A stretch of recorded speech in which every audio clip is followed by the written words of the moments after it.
જય હિન્દ મારા વાલા વિદ્યાર્થી મિત્રો, હું દેવિકા હીર આપ સર્વેનું લક્ષ્યમ એકેડમીમાં હાર્દિક સ્વાગત કરું છું. વિદ્યાર્થી મિત્રો, ગુજરાત ગૌણ સેવા પસંદગી મંડળ દ્વારા સુપરવાઇઝર ઇન્સ્ટ્રક્ટરની અલગ અલગ ગ્રુપ માટેની ભરતીઓ જાહેર થઈ ગઈ છે. જેમાં આજે આપણે જોશું કે અપેરલ એન્ડ ફેશન ગ્રુપ માટેની ભરતીનું સ્ટેપ બાય સ્ટેપ ફોર્મ કઈ રીતના ભરવું. તો ચલો શરૂઆત કરીએ. તો શરૂમાં તો સર્વપ્રથમ ફોર્મ ભરવા માટે ગૂગલ પર જઈ અને સર્ચમાં તમારે ઓજસ સર્ચ કરવાનું રહેશે. તમે ઓજસ સર્ચ કરશો એટલે તમારી સામે ઓજસની ઓફિશિયલ વેબસાઇટ જે બતાવે છે એના પર જતું રહેવાનું છે. આ ઓફિશિયલ વેબસાઇટ પર જતા રહેશો એ સાથે તમારી સામે ઓજસનું એક પોર્ટલ ખુલી જશે. આ પોર્ટલ ખુલી ગયા બાદ હવે આપણી પાસે બે ઓપ્શન છે. યા તો તમે રજીસ્ટ્રેશનથી ફોર્મ ભરી શકો છો યા તો તમે ડાયરેક્ટ ફોર્મ ભરી શકો છો. તો સર્વપ્રથમ જોઈએ આપણે કે રજીસ્ટ્રેશનથી ફોર્મ કઈ રીતના ભરી શકાય. તો એના માટે રજીસ્ટ્રેશન પર જઈ અને એપ્લાય પર જવાનું રહેશે. એપ્લાય પર જતાની સાથે તમારી સામે એક ડિક્લેરેશન આવશે કે આ ડિક્લેરેશનને વાંચી સમજી અને આ એગ્રી પર જતું રહેવાનું છે. જેવું તમે આ એગ્રી સિલેક્ટ કરશો એ સાથે તમારી સામે એક સાઇટ ખુલશે કે જે સાઇટમાં તમારે તમારી બધી ડિટેલ્સ ફિલ કરવાની રહેશે. હવે ડિટેલ્સ કઈ કઈ રહેવાની છે? તમારી સરનેમ, તમારું નામ, તમારા પપ્પા યા તો હસબન્ડનું નામ અને તમારા મમ્મીનું નામ, સાથે સાથે તમારી બર્થડે. આટલી ડિટેલ્સ તમારે ફિલ કરવાની રહેશે. વાત કરીએ તો તમારે તમારું જેન્ડર સિલેક્ટ કરવાનું છે અને તમે તમારું મેરિટલ સ્ટેટસ પણ અહીં સિલેક્ટ કરવાનું રહેશે. હવે વાત કરીએ આપણે કેટેગરી રિલેટેડ કે કેટેગરી, જો જનરલ કેટેગરીના વિદ્યાર્થી ઉમેદવાર હોય તો એ લોકોને અહીં જનરલ સિલેક્ટ કરી અને આગળ કંઈ કરવાનું રહેશે નહીં. પરંતુ અનામત કેટેગરીના ઉમેદવારો કે જે ઓબીસી, એસસી, એસટી, ઈડબ્લ્યુએસ એ બધાની વાત કરીએ, બરાબર? તો આવા વિદ્યાર્થી મિત્રોને એના અનામતના જે સર્ટિફિકેટ છે એમની પાસે એના રિલેટેડ ડિટેલ્સ, એના પ્રમાણપત્ર, સર્ટિફિકેટ નંબર, એ બધી એની ડેટ, એ બધું અહીં ફિલ કરવાનું રહેશે. એકવાર એ ડિટેલ્સ ફિલ થઈ ગયા બાદ હવે address related details, mobile number અને ઈમેલ એ ફિલ કરવાનું રહેશે. તો એડ્રેસમાં તમારું એડ્રેસ, સ્ટેટ, ડિસ્ટ્રિક્ટ, તાલુકા અને પિનકોડ, આ ડિટેલ્સ એકવાર ફિલ કરી અને અહીં તમારે ફરી રીટાઈપ કરવાની રહેશે કે જેથી કરી અને તમારા એડ્રેસ રિલેટેડ ડિટેલ્સમાં કોઈ પણ પ્રકારની ભૂલ આવે નહીં, બરાબર?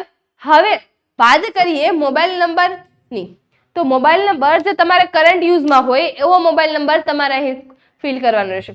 એનું રીઝન છે વિદ્યાર્થી મિત્રો કે અહીં જે તમે મોબાઈલ નંબર ફિલ કરશો એ મોબાઈલ નંબરમાં તમને એક ઓટીપી મોકલવામાં આવશે. એ ઓટીપી કન્ટિન્યુ તમને મળી રહે એના માટેથી અહીં કરંટ યુઝનો જે મોબાઈલ નંબર હોય એ તમારે ફિલ કરવાનો રહેશે. હવે વાત કરીએ ઈમેલની. તો ઈમેલ એડ્રેસ તમારે એ પણ એ જ સિલેક્ટ કરવાનું છે કે જે કરંટ યુઝમાં હોય.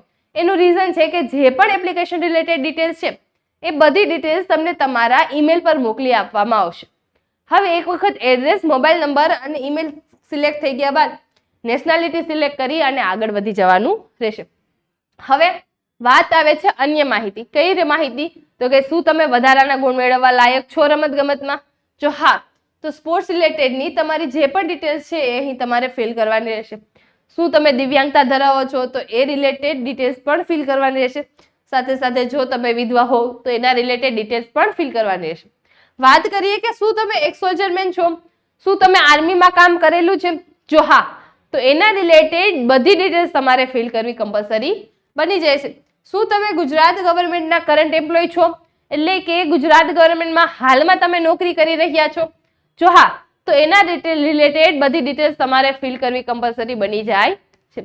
આ બધી ડિટેલ્સ ફિલ થઈ ગયા બાદ હવે લેંગ્વેજ, શું તમે ઇંગ્લિશ લખી, વાંચી અને બોલી શકો છો? જો હા, તો અહીંયા આવી રીતના તમારે રાઇટ કરી દેવાનું રહેશે. એવી જ રીતના હિન્દી અને ગુજરાતી માટે પણ કરવું કમ્પલસરી છે. હવે વાત કરીએ ફોટો અને સિગ્નેચર કે જેમાં મોસ્ટ ઓફ વિદ્યાર્થી મિત્રો મૂંઝવણ અનુભવતા હોય છે. કેમ? તો કે ફોટો અને સિગ્નેચર અપલોડ જ નથી થતા. એનું રીઝન શું હોય છે? તો એનું રીઝન હોય છે કે જે પ્રમાણ માપ તમને આપેલું છે એ પ્રમાણ માપમાં પહેલા તો તમારો ફોટો અને સિગ્નેચર નથી હોતા.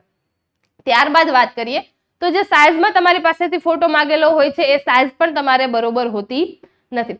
તો ચલો વાત કરીએ તો 5 સેન્ટીમીટર લંબાઈ અને 3.6 સેન્ટીમીટર પહોળાઈ આ તમારા ફોટોનું માપ હોવું જોઈએ. શું માપ હોવું જોઈએ? તો તમારો ફોટો 5 સેન્ટીમીટર લાંબો અને 3.6 સેન્ટીમીટર પહોળો હોવો કમ્પલસરી છે. ત્યારબાદ વાત કરીએ હવે સાઇઝની. ફોટોની સાઇઝ શું રહેવી જોઈએ? તો તમારા ફોટોની જે સાઇઝ છે 15 KB થી વધારે હોવી જોઈએ નહીં. હવે વિદ્યાર્થી મિત્રો, જો આ પ્રમાણ માપ અને સાઇઝમાં તમારો ફોટો નહીં હોય તો એ અપલોડ થશે નહીં. એ માટેથી આ પ્રમાણ માપ અને સાઇઝમાં તમારો ફોટો હોવો જોઈએ.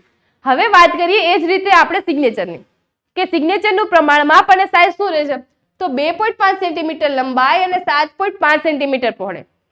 શું રહેશે પ્રમાણ? 2.5 સેન્ટીમીટર લંબાઈ અને સાથે સાથે 7.5 સેન્ટીમીટર પહોળાઈ. આ પ્રમાણ માપ સિગ્નેચરનું રહેવું જોઈએ. અને એની સાથે સાથે 15 KB થી વધારે સાઇઝનો સિગ્નેચર હોવી જોઈએ નહીં તો સિગ્નેચર અપલોડ થવાની છે નહીં. તો વિદ્યાર્થી મિત્રો, પ્રમાણ માપ અને સાઇઝ સિગ્નેચર અને ફોટો માટે ખાસ ધ્યાન રાખજો કે જેથી કરી અને તમારો ફોટો અને સિગ્નેચર ઇઝીલી અપલોડ થઈ જાય. ત્યારબાદ જે તમારી સામે ડિક્લેરેશન આવેલી છે એનામાં યસ ઉપર ક્લિક કરી દેવાનું છે અને તમારી સામે જે કેપ્ચા કોડ આવે એને અહીં રીરાઇટ કરી અને તમે સેવ પર જતું રહેવાનું છે. જેવું તમે સેવ પર જતા રહેશો એ સાથે જ તમારી સામે એક રજીસ્ટ્રેશન નંબર આવશે કે આ રજીસ્ટ્રેશન નંબર તમારે સાચવી રાખવાનો રહેશે. આ રજીસ્ટ્રેશન નંબર તમારે સેવ કરી અને ક્યાંક કોપી પેસ્ટ કરી દેવાનો છે. જેનું રીઝન રહેવાનું છે કે જ્યારે આપણે ડાયરેક્ટ ફોર્મ ભરશું ત્યારે એ રજીસ્ટ્રેશન નંબરની ખાસ જરૂર પડવાની છે. તો ચલો વિદ્યાર્થી મિત્રો, આ હતું કે રજીસ્ટ્રેશન કઈ રીતના કરવું. હવે વાત કરીએ ડાયરેક્ટ ફોર્મ. તો ડાયરેક્ટ ફોર્મ ભરવા માટે ઓનલાઈન એપ્લિકેશન પર જઈ અને એપ્લાય પર જતું રહેવાનું છે. એપ્લાય પર જઈ અને અહીં તમે GSSB પર જતા રહેશો એટલે ગુજરાત ગૌણ સેવા પસંદગી મંડળ દ્વારા હાલમાં જે પણ ભરતી ઉપર ફોર્મ ભરાઈ રહ્યા છે એ તમામ તમારી સામે ઉપર છે.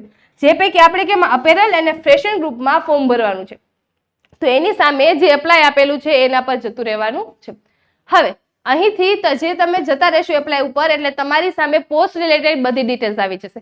આ પોસ્ટ રિલેટેડ બધી ડિટેલ્સ તમારી સામે આવે ત્યારબાદ તમારે એપ્લાયના ઉપર જવાનું છે. ખાસ જોજો કે તમે જે સિલેક્ટ કરેલું છે એ જે તમે પોસ્ટ ઉપર ફોર્મ ભરવા માંગો છો એ જ પોસ્ટનું હોય. હવે કરવાનું એ છે કે જે રજીસ્ટ્રેશન નંબર કે મેં કીધેલું હતું કે રજીસ્ટ્રેશન કરવા ટાઈમે જે નંબર તમારે સેવ કરી રાખવાનો છે એ રજીસ્ટ્રેશન નંબર અહીં ફિલ કરવાનો. ત્યારબાદ તમારે તમારી બર્થ ડેટ ફિલ કરવાની રહેશે. હવે રજીસ્ટ્રેશન નંબર અને બર્થ ડેટ બંને ફિલ થઈ ગયા બાદ તમારે એપ્લાય વિથ OTR પર જતું રહેવાનું છે. એપ્લાય વિથ OTR પર જતા રહેશો એટલે તમારી બધી જ ડિટેલ્સ ઓટો ફિલ થયેલી તમારી સામે આવી જશે. તમારું નામ, તમારા પપ્પાનું નામ, તમારા સરનેમ, તમારા ક્લાસ રિલેટેડ ડિટેલ્સ, બરાબર, આ બધી જ ડિટેલ્સ તમારી સામે ઓટો ફિલ કરેલી આવી જશે. ઇવન તમારું એડ્રેસ, તમારા મોબાઈલ નંબર, ઈમેલ આ બધું ઓટો ફિલ થઈ અને તમારી સામે આવી જશે. અને સાથે સાથે જો અન્ય માહિતી એટલે કે જે તમે રમતગમત પછી PWD આ રિલેટેડની જે પણ ડિટેલ્સ હશે એ જો તમને લાગુ પડતી હશે અને તમે રજીસ્ટ્રેશન ટાઈમે ભરેલી હશે તો એ પણ ઓટો ફિલ થઈ અને તમારી સામે આવી જવાની છે. હવે વિદ્યાર્થી મિત્રો, જે વાત આવે છે કે જે ડિટેલ્સ હવે આપણે ફિલ કરવાની રહેશે. કઈ ડિટેલ્સ? તો આપણે એજ્યુકેશન ડિટેલ્સ ફિલ કરવાની રહેશે, બરાબર. તો શૈક્ષણિક લાયકાતની જે ડિટેલ્સ આપણે ફિલ કરવાની છે એની વાત કરીએ તો પાસ SSC એક્ઝામ યા તો પાસ SSC એક્ઝામ ઇક્વિવેલન્ટ. આનો મતલબ શું? તો એનો મતલબ એ છે કે યા તો તમે 10 પાસ કરેલું હોવું જોઈએ યા તો 10માની સમકક્ષ એક્ઝામ એટલે કે તમે ITI પાસ કરેલું હોવું કમ્પલસરી છે. તો એક વખત એ સિલેક્ટ કરી બાદ તમારે પર્સન્ટેજ, ત્યારબાદ ક્લાસ અને બોર્ડ કે કયા બોર્ડથી તમે પાસ થયેલા છો એ, તમારું સ્ટેટ, પાસિંગ યર, કયા વર્ષમાં તમે એક્ઝામ પાસ કરેલી છે, નંબર ઓફ ટ્રાયલ્સ અને લાસ્ટ ટ્રાયલના સીટ નંબર કે ભાઈ તમે કેટલી ટ્રાયલે પાસ થયા છો એ, અને એની સાથે સાથે લાસ્ટ ટ્રાયલના જે પણ સીટ નંબર હોય એ તમારે ફિલ કરી દેવાના છે. વિદ્યાર્થી મિત્રો, હવે વાત આવે છે મોર એજ્યુકેશન ક્વોલિફિકેશન એટલે કે એવી ક્વોલિફિકેશન્સ કે જે નોટિફિકેશનમાં તમારી પાસેથી માંગેલી છે કે જો એ ક્વોલિફિકેશન તમારી પાસે હશે તો જ તમે આ ભરતીમાં ફોર્મ ભરવા માટે એલિજિબલ છો. એ તમામ ક્વોલિફિકેશન અહીંયા તમારી સામે ઓપન થશે. જે પૈકી તમને જે લાગતી વળગતી એજ્યુકેશન ક્વોલિફિકેશન હોય એ સિલેક્ટ કરી અને ત્યારબાદ એની બધી ડિટેલ્સ એટલે કે તમારા પર્સન્ટેજ, એનું ક્લાસ, યુનિવર્સિટી, ઇન્સ્ટિટ્યૂટ યા તો યુનિવર્સિટીનું નામ, સ્ટેટ અને સાથે સાથે એનું પાસિંગ યર સિલેક્ટ કરવાનું રહેશે. હવે આગળ વધતાની સાથે જ તમારી સામે એક્સપિરિયન્સ રિલેટેડ ડિટેલ્સ આવશે. કેમ એક્સપિરિયન્સ રિલેટેડ ડિટેલ્સ? તો કે આ ભરતીમાં તમારી પાસેથી એક્સપિરિયન્સ પણ માંગવામાં આવેલો છે એટલા માટે એક્સપિરિયન્સ રિલેટેડ ડિટેલ્સ પણ આપણે ફિલ કરવાની રહેશે. તો તમારી પાસે જે પ્રકારનો એક્સપિરિયન્સ હોય એ સર્વપ્રથમ તો તમારે સિલેક્ટ કરવાનો રહેશે. એ તમે સિલેક્ટ કરતાની સાથે જે નેમ ઓફ ધ પોસ્ટ એટલે કે તમે કઈ પોસ્ટ ઉપર જોબ કરતા એ પોસ્ટનું નામ સિલેક્ટ કરવાનું છે. કઈ તારીખથી લઈ અને કઈ તારીખ સુધી તમે જોબ કરેલી છે એ ફિલ કરવાનું રહેશે. ત્યારબાદ એમ્પ્લોયર રિલેટેડ ડિટેલ્સ એટલે કે તમારા એમ્પ્લોયરનું નામ, તમારા એના કોન્ટેક્ટ નંબર, એમ્પ્લોયરનો એડ્રેસ, એનો પિન નંબર અને તમારી મંથલી સેલેરી, આટલી ડિટેલ્સ તમારે ફિલ કરવાની રહેશે. હવે આ ડિટેલ્સ ફિલ થઈ ગયા બાદ તમારી સામે એક ડિક્લેરેશન આવશે. એ ડિક્લેરેશનને વાંચી અને યસ ટિક કરી અને સેવ કરી દેવાની છે. હવે આપણી એપ્લિકેશન સેવ થઈ ગઈ છે કે જેનો અહીંયા એપ્લિકેશન નંબર પણ આપણી પાસે આવી જશે, અહીંયા તમારો ફોટો આવી જશે વિદ્યાર્થી મિત્રો, અહીંયા તમારું નામ આવી જશે અને અહીંયા આવી જશે તમારા એપ્લિકેશન નંબર કે જે એપ્લિકેશન નંબર તમારે સાચવી રાખવાના રહેશે. વિદ્યાર્થી મિત્રો તમે ધારો તો તમે અહીંથી ડાયરેક્ટ કન્ફર્મ એપ્લિકેશન પણ કરી શકો છો. એટલે કે અહીં જે ઓપ્શન છે એ ઓપ્શનથી તમે અહીંથી જ તમારી એપ્લિકેશન કન્ફર્મ કરી શકો છો. પરંતુ જો તમે કંઈ કામમાં હતા અને ફટાફટ સેવ કરી અને રાખી દીધી છે અને બાદમાં કન્ફર્મ કરવી છે તો એના માટેથી ઓનલાઈન એપ્લિકેશન પર જઈ અને કન્ફર્મ પર જતું રહેવાનું છે. કન્ફર્મ પર જતાની સાથે જ તમારી પાસેથી તમારા એપ્લિકેશન નંબર માંગશે. વિદ્યાર્થી મિત્રો ખાસ ધ્યાન રાખજો, અહીં રજીસ્ટ્રેશન નંબર નહીં, અહીં એપ્લિકેશન નંબર માંગશે અને બાદ તમારે તમારી બર્થ ડેટ ફિલ કરવાની રહેશે.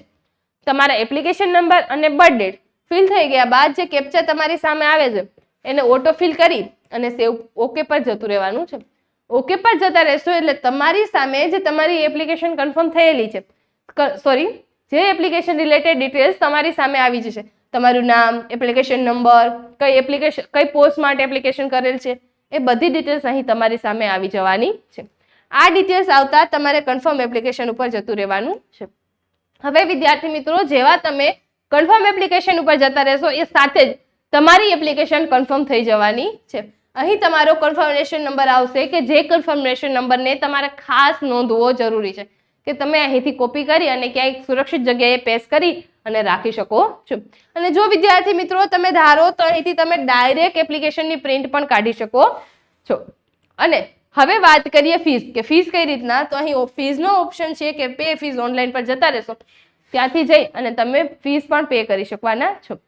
તો વિદ્યાર્થી મિત્રો આ હતું step by step apparel and fashion group માટેનું જે સુપરવાઇઝર ઇન્સ્ટ્રક્ટરની ભરતીનું ફોર્મ કઈ રીતના ભરવું. તો આશા રાખીએ છીએ કે આ વિડીયો તમને પસંદ આવ્યો હશે. જો તમને વિડીયો ગમ્યો હોય તો લાઈક અને શેર કરજો અને સાથે સાથે એવા નવા વિદ્યાર્થી મિત્રો જે પહેલી વખત લક્ષ્યમ એકેડમીની યુટ્યુબ ચેનલ પર આવેલા છે એવા તમામ વિદ્યાર્થી મિત્રો લક્ષ્યમ એકેડમીની યુટ્યુબ ચેનલને સબસ્ક્રાઇબ કરી લેજો કે જેથી કરીને આવા અવનવા વિડીયો સર્વપ્રથમ તમને મળતા રહે.